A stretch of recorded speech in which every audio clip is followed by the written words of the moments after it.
프로필에 따라서 뭐 상중하로 구분을 하고 비슷한 프로필, 비슷한 등급이라고 했던 그런 사람들끼리의 결혼 성사율이 훨씬 압도적으로 높다. 보통 10건 중 8건 정도는 대부분 같은 등급에 있는 사람들끼리 결혼을 하게 돼 있다. 나보다 잘 사는 남자를 만날 거 아니면, 나랑 비슷한 사람을 만날 거라면 뭐하러 결혼을 하냐, 뭐하러 그 고생을 하느냐, 이렇게 생각하는 분들이 꽤 많이 있더라고요. 나는 어차피 결혼할 거면 상향혼을 한번 추진해보고 이 상향혼이 안 되면 그냥 결혼을 안 하겠다, 이렇게 생각하는 분들이 꽤 있었어요. 계급과 관련된 얘기를 조금 한번 해보도록 할게요. 이제 한국의 계급 사회가 심하냐, 뭐 또는 이제 한국에 대해서 보통 비판할 때 그 비교 문화랑 이제 같이 비판의 대상이 오르는 것 중에 뭐 등급표, 계급표를 만들어가지고 이제 공유를 하는 그런 것들이 있어요. 일단은 이런 거예요. 결혼정보 회사 얘기가 나오면서 여기 이제 님이 나오시더라고요. 남녀를 이제 별점으로 평가하는 영상을 하면서 이제 예로 든 게 였고, 그래서 뭐 5점 만점에 3점, 뭐 1.5점 이런 거를 이제 등급화를 하는 것에 대해서 취재를 하는 그런 느낌의 컨셉의 프로그램이었어요. 영상에서는 이렇게 약간 등급을 평가하고 계급화를 해가지고 사람을 판단하는 게 맞느냐라는 약간의 의문을 제기하시는 분들이 있었고, 특히 결혼정보회사뿐만 아니라 우리가 일반적으로 사회에서 이야기를 할 때 왜 이렇게 급을 나눠서 생각을 하느냐, 누구랑 누구를 사람의 출신이든 아니면 어떤 직업이든 이런 걸로 차별화해서 생각을 하면 안 된다라든지 이런 걸로 비판을 하시는 분들도 많이 있더라고요. 어쨌든 그래서 사람을 점수로 나누는 기준에 대해서 의문을 이제 좀 제기를 하는 영상이었는데, 거기서 무슨 얘기를 하시냐, 공식적인 등급표는 없지만 내부적으로는 등급이 존재하기는 한다. 프로필에 따라서 뭐 상중하로 구분을 하고 비슷한 프로필, 비슷한 등급이라고 했던 그런 사람들끼리의 결혼 성사율이 훨씬 압도적으로 높다. 보통 10건 중 8건 정도는 대부분 같은 등급에 있는 사람들끼리 결혼을 하게 돼 있다. 그러면서 이제 얘기를 많이 하는 게, 저도 이거는 정말 뭐 이혼소송하면서도 많이 느끼지만 그 소위 말하는 상향혼에 대한 얘기를 좀 해야 돼요. 저도 여성들의 진화심리학적 본능을 부정하진 않아요. 보통 뭐 하이퍼감이라고도 표현하고 해서 훨씬 더 상향혼에 대해서 이제 추구하는 경향성이 높고, 이제 요즘 여성분들은 보통 어떻게 생각을 많이 하시냐면은, 내가 애도 낳아주고, 그러니까 애도 낳아주고라고 생각하시는 분이 실제로 많더라고요. 애도 낳아주고, 그런데 내가 훨씬 더 돈도 잘 벌고 그 나보다 잘 사는 남자를 만날 거 아니면, 나랑 비슷한 사람을 만날 거라면 뭐하러 결혼을 하냐, 뭐하러 그 고생을 하느냐, 이렇게 생각하는 분들이 꽤 많이 있더라고요. 나는 어차피 결혼할 거면 상향혼을 한번 추진해보고 이 상향혼이 안 되면 그냥 결혼을 안 하겠다, 이렇게 생각하는 분들이 꽤 있었어요. 물론 저는 사실 이런 사고가 40대나 50대 가가지고 과연 유지가 잘 될까, 그리고 이 부분에 대해서 정말로 자신의 삶을 영위하는 데 있어서 이게 도움이 되는 생각일까라는 생각은 하는데, 근데 어쨌든 이런 부분에 대해서 이야기가 계속해서 나오잖아요.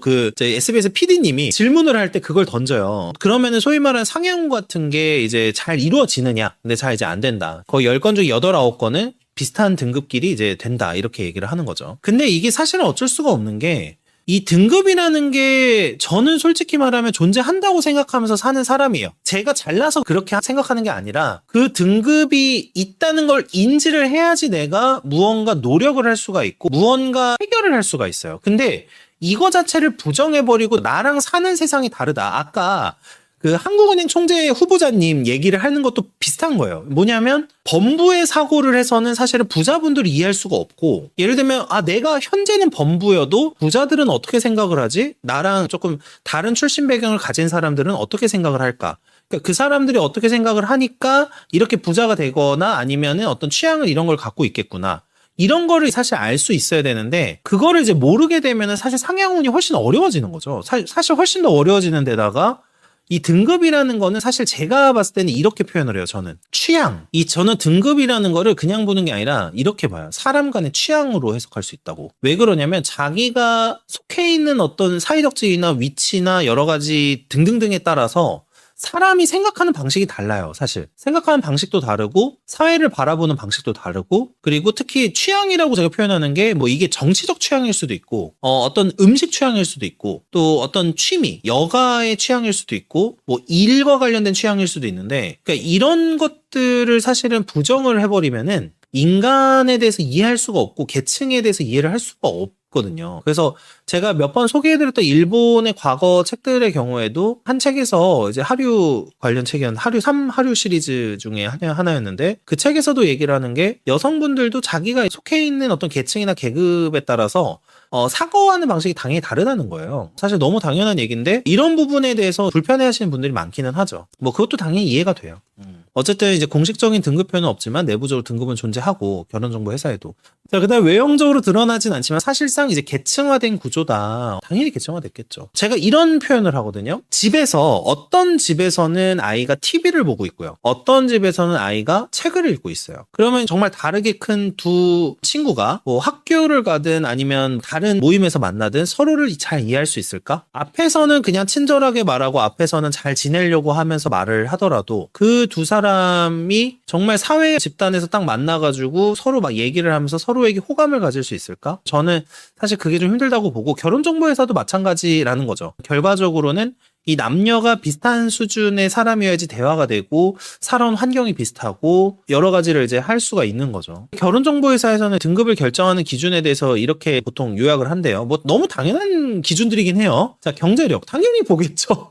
그다음에 이제 부모 재산 및 노후 준비. 요즘엔 노후 준비 이 부분을 굉장히 많이 보는 분들이 많고 학력 및 집안 배경, 개인 조건보다 가정 배경까지 포함된 평가. 저는 요 내용이 의미가 있다고는 생각을 했어요. 이제 개인 조건과 가정 배경이라는 게 솔직히 말씀드리면 저 같은 타입이나 저 같은 어떤 과거 이력을 갖고 있는 사람은 좀 드물고 저도 친한 친구들이 대부분은 저랑 비슷한 배경은 아니에요. 가정 배경이. 그러니까 개인 조건이라는 게 결국에 가정 배경에 의해서 파생되는 것들이 굉장히 많고 그러니까 예를 들면 제가 어떤 사람하고 얘기를 할 때 뭐 저희가 흑수저 출신이라고 해서 그러면 흑수저 출신들하고 얘기를 할 때 대화가 엄청 잘 되느냐. 잘 되는 분들이 있어요. 흑수저 출신 중에서 그래도 성장하고 있는 뛰어난 분들. 이런 분들은 대화가 잘 돼. 근데 같은 친구들 중에서 그냥 흑수저인 친구들 중에서 막 그럼 대화가 되게 잘 되느냐. 사실 그렇지는 않거든요. 사실은 현실적으로 저도 제가 뭐 좋은 가정 환경도 아니고 가정 배경도 아니지만 우리가 생각을 해봐야 될 거는 이 가정 배경이라는 게 그 개인의 취향과 조건 이런 거 영향을 많이 주는 거죠. 앞으로 부모 부양은 큰 가업이라서 현실적인 결정사 조건 중 하나일 것 같아요. 예, 저도 그렇게 생각해요. 그래서 과거는 이제 외모와 학력 중심. 외모라는 거는 이제 보통 남자가 여자 볼 때 더 많이 봤던 거고, 학력 중심. 이제 학력도 보고, 예전에 학력 꽤 중요시 봤었죠. 근데 요즘에는 경제력이 최우선 기준이다. 그래서 이제 결혼을 제2의 취업으로 인식하기 때문에 이제 이 부분은 저도 많이 와닿는데, 그러니까 여성이 직업이 없으면 아예 가입 자체가 힘들다. 이렇게 이제 얘기를 하세요. 약간 가상으로 프로필을 평가를 하는 거를 의뢰를 합니다. PD님이. 그래서 여기서 나오는 게 한 남성은 세팅이 이렇게 있어요. 30세고 연봉이 한 6,500만 원 정도 돼요. 이때 이제 한 4점의 평가가 되고 딱 그리고 이제 32세이고 연봉이 4천만 원 정도고 뭐 모은 돈 얼마 모은 돈 막 이렇게 해가지고 자가는 없고 부모님 노후 준비돼 있고 막 이런 것들이거든요. 근데 요거를 할 때 정확하게 진짜 되게 신기했던 게 보자마자 2.5점을 주는 거예요. 별표로. 이게 딱 뭐냐면 평균이라는 거죠. 평균. 네, 평균. 뭐 중위값은 아닐 수 있는데 평균이에요. 평균. 그래서 같은 조건이어도 성별에 따라 평가 차이가 발생하고 평범한 조건은 경쟁력 부족으로 인식을 한다. 2.5점을 맞는 게 부족하다라고 이제 보는 거죠. 그래서 결혼 시장의 현실이 이제 뭐냐면 같은 등급끼리 매칭이 되는 비율이 사실 80%다. 일부 분들은 뭐 남자분들 중에서도 상향혼을 꿈꾸는 사람들이 있더라고요. 저도 몇 번 봤는데 근데 어쨌든 같은 등급끼리 매칭이 되는 비율이 80%지 사실 결혼이라는 거는 저도 막 느끼지만 정말 그 급이 다르다고 하는 그분들끼리 결혼을 하잖아요. 사실 결혼 생활을 버틸 수가 없거든요. 두 사람이 사사건건 다툼이 생겨요. 사사건건 모든 주제와 생활 방식에서 다툼이 생기거든요. 그래서 대부분은 비슷한 환경에서 자란 사람들끼리 결혼을 하는 게 맞긴 맞아요. 자, 그래서 어쨌든 80%가 같은 등급끼리 실제로는 매칭이 된다. 그래서 현실을 알려주기 위한 객관화 과정을 가져. 그러니까 여성분들 중에서 이제 그 인터뷰에서 이렇게 얘기를 하세요. 그 자기 객관화가 안 되다 보니까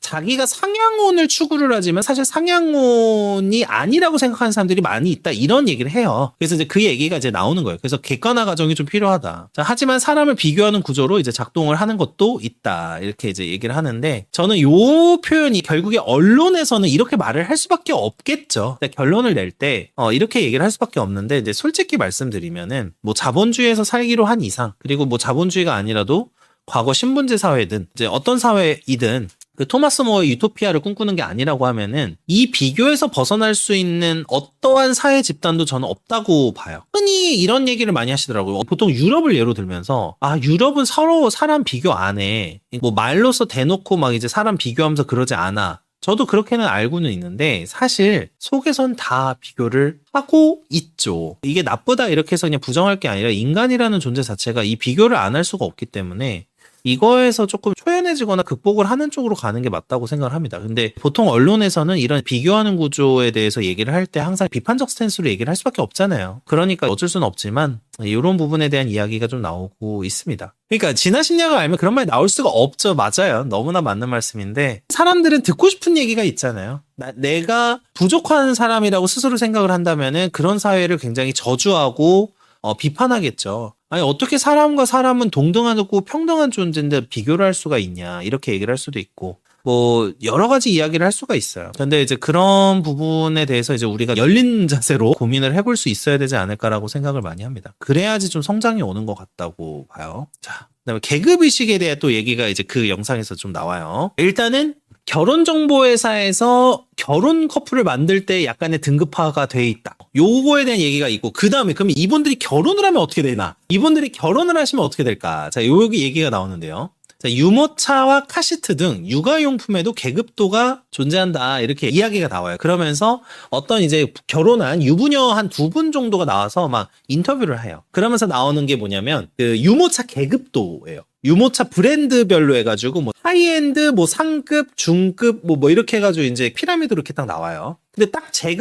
저희 애랑 저희가 쓰고 있는 유모차가 딱 정확하게 중급이더라고요. 딱 그 중간에 있더라고요. 근데 어쨌든 저도 그거 보면서 좀 재밌다 이렇게 생각은 했는데 그 부분에 대해서 출연하신 분들이 이런 얘기를 해요. 자기는 신경을 쓰고 싶지 않아도 이제 항상 이제 주변에서 그런 걸 비교하는 걸 듣다 보니까 신경을 쓰게 된다. 그래서 여기 보면은 브랜드별 서열인식이라고 이제 표현이 나오잖아요. 그러니까 이 서열인식에 대해서 주제로 얘기가 나오는 거죠. 특히 자기는 그냥 초연하고 싶고 내가 하고 싶은 대로 하고 싶지만 이제 다른 부모가 주변에 있는 자녀한테 해주면서 이제 보이는 그런 모습들 그거와 비교를 하면서 계속 이제 불안감이 많이 발생을 한다는 거죠. 그래서 이제 좋은 부모인지 확인받고 싶은 욕구가 있다. 그래서 이제 그 영상에서는 이렇게 표현을 해요. 제가 사실 이 부분은 조금 제가 비판을 하는 부분이긴 한데 내가 좋은 부모라는 거를 돈을 쓰면서 확인을 받고 싶어 하는 거거든요. 그러니까 내가 너한테 꿀리지 않게 해줬어. 내가 돈적으로는 좋은 부모로서 주변에서 인정을 받고 싶은 심리라고 생각해요. 정확하게는. 확인받고 싶은 욕구라고서 제가 이제 거기서의 표현에서 나오는데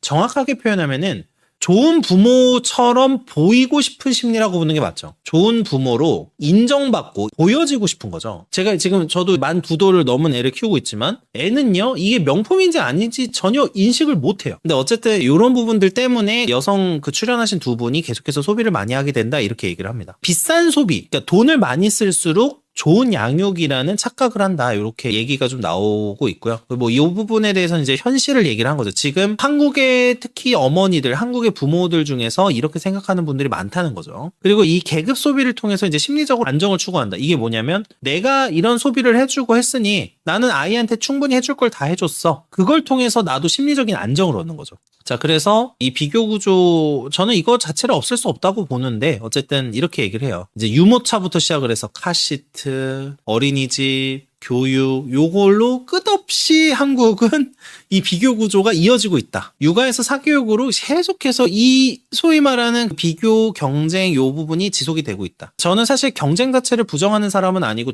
나쁘게 보는 사람은 전혀 아닌데, 어쨌든 이 육아 때부터 사실은 전에 결혼할 때부터죠. 이 결혼할 때부터 뭐 애를 낳아서 출산을 해가지고 육아를 하고 사교육으로 이어지고 요 사이에서 좀 뭐 계급화라든지 비교를 한다든지 이런 부분들이 강화되고 더 유지되고 지속되고 있다. 그래서 그 한 단계가 끝나면 이제 또 다른 비교가 시작이 된다 이렇게 얘기를 합니다. 근데 저는 이제 사실 비교라는 게 인간 사회에서 없어질 수도 없고 그거가 이제 뭐 나쁘다고만 보지도 않아요. 근데 다만 개인의 관점에서 말씀을 드리면은 제가 신경 쓰는 건 그런 거예요. 아이와의 유대 관계에 좀 신경을 많이 쓰거든요. 왜 그러냐면 아이랑 많은 일을 해야 되고 무언가 이제 공부를 시키고 교육을 시킬 때 그거에 따라서 어느 정도 이 사람과 부모 그러니까 아이와 부모가 어느 정도의 유대관계나 관계가 구성되어 있는지에 따라서 뭐 흡수되는 그 속도가 좀 다를 수는 있거든요. 그래서 그런 부분이 조금 생각을 많이 하는데, 근데 이 비교적으로 생각을 하면은 사실 이 아이에 맞는 어떤 교육 방식을 선택한다기보다는 주변을 보고서 내 아이에 대한 교육 방식을 선택할 가능성이 높다고 생각을 해요. 그래서 저는 그 부분 때문에 좀 싫어하는 거지, 사실 비교 자체가 무조건 나쁘고 뭐 그런 것까지는 아니라고 생각은 합니다. 근데 다만 우리 아이의 교육이 좋느냐라는 거예요. 제가 이거를 또 왜 말씀을 드리냐면, 얘는 공부와 관련돼서 얘기를 좀 하자면, 사교육으로 얘기를 하자면, 이게 결국에 사교육으로 계속해서 비교 구조가 이어지잖아요. 근데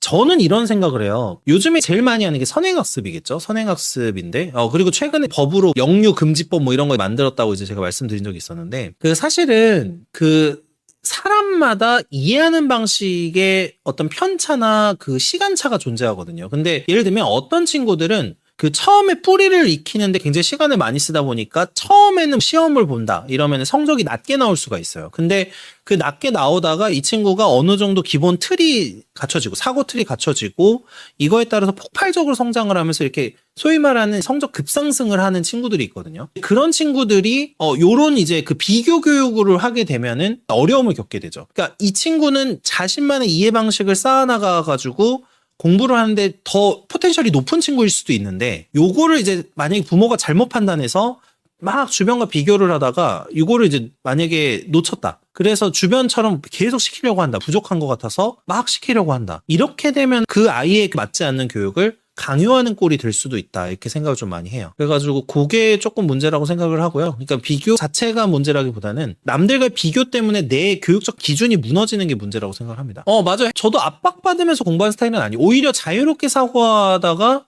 책도 보고 이러면서 좋아져서 뭐 이렇게 한 거지. 저는 학원도, 그러니까 소위 말하는 어떤 성적을 위한 학원 있잖아요. 성적을 위한 학원은 중학교 때 처음 다녔어요. 중학교 1학년? 그때 또 집안이 좀 그때 가세가 기울어서 뭐 비싼 거 다닌 것도 아니었고. 그래서 이제 그 정도 다녔었고, 고등학교 때는 학원 안 다녔었고.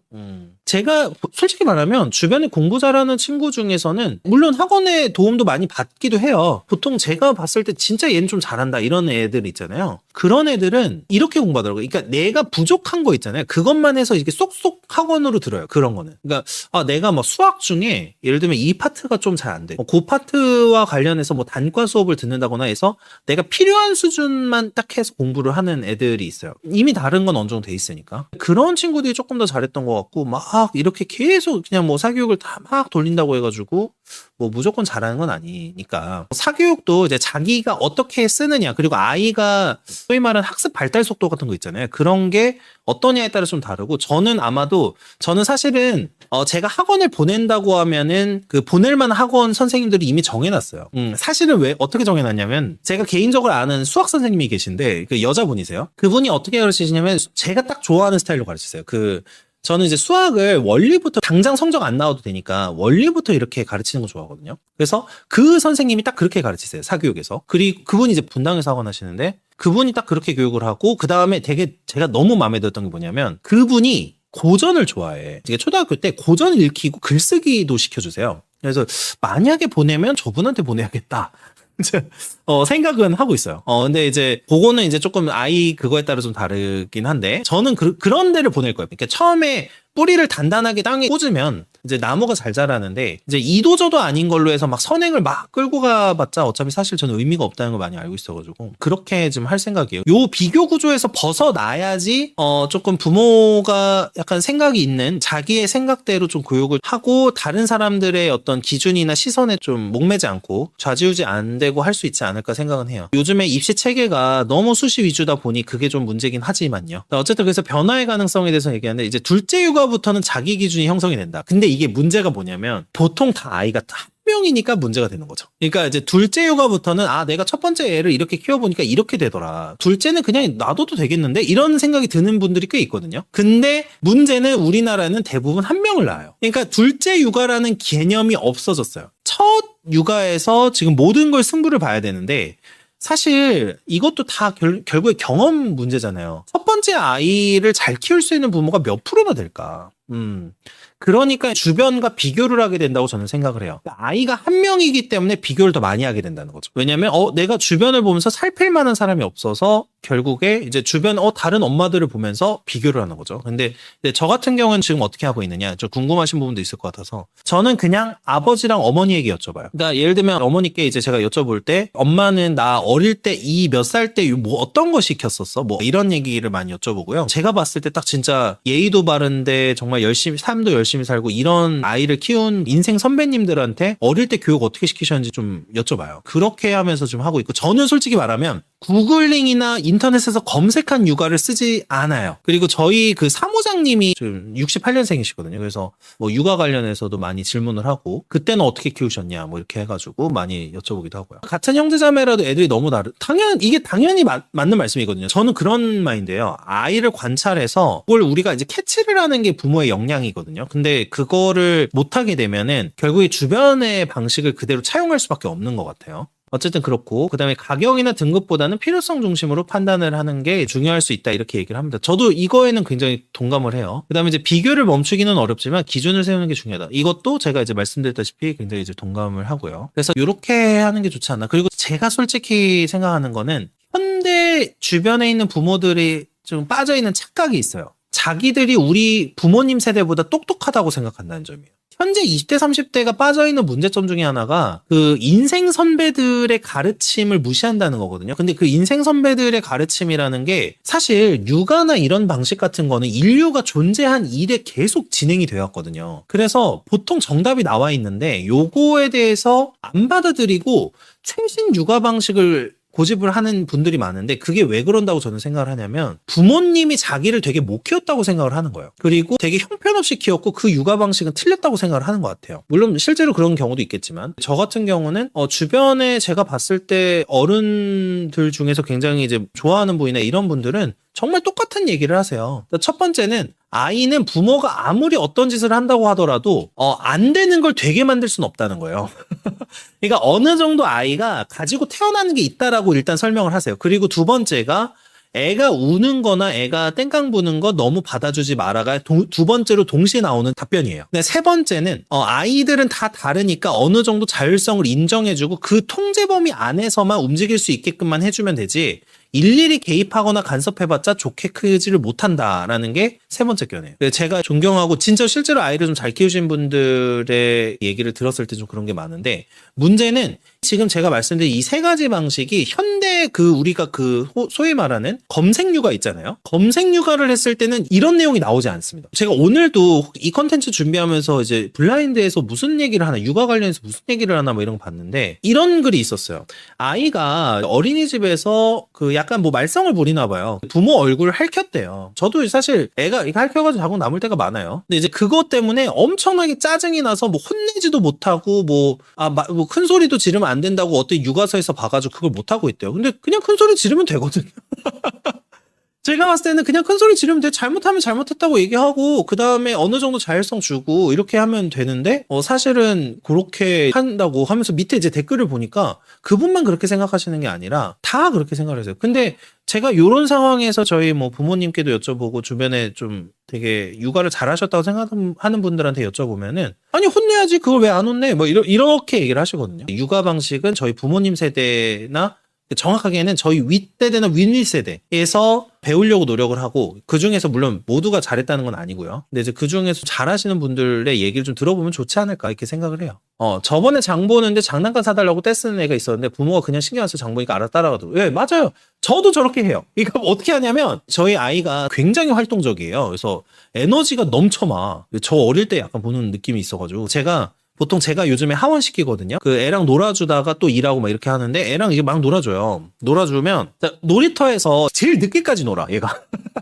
놀이터에서 제일 늦게까지 노는데, 사실 제가 한계를 정해줘요. 이번에 한 4번만 타고 집에 가자 그러면 점점 그거를 계속 하니까 듣고, 두 번째는 그냥 가자. 가고, 안 늦잖아요. 보통 안 듣거든요. 그러면은 그냥 가버려요. 그냥 가면은 애가 쫄래쫄래 따라와요. 그러니까 떼를 쓴다고 그거를 계속 받아주니까 저는 조금 초반에는 어느 정도 받아주거든요. 받아주다가 계속 말 안 들도 그냥 가버려요. 아니면 떼를 쓰고 울든 말든 그냥 놔둬요. 그냥 제가 완전 무시해버리는 거예요. 그냥 안 들어버리고. 보통 그러면서 자연스럽게 교정이 되더라고요. 그래서 이제 그런 것들이 좀 있더라. 어쨌든 그래서 제가 처음에 계급화 관련 얘기를 하다가 이제 여기까지 왔는데, 기본적으로는 그 계급화나 비교를 뭐 본질적으로 없앤다거나 사회에서 뭐 이런 걸 비난을 한다거나 그런 건 전 문제라고 생각을 해요. 근데 개인적으로 내 행복이나 실제로 아이 육아든 결혼이든 잘하려면은 좀 자기만의 기준을 제대로 형성을 하고, 그 내가 어떤 인간인지에 대해서 좀 파악을 하고 여기에 대해서 고민하는 작업이 좀 필요하지 않을까 이렇게 생각을 많이 하고 있습니다. 그래서 이렇게 마무리를 좀 하도록 할게요.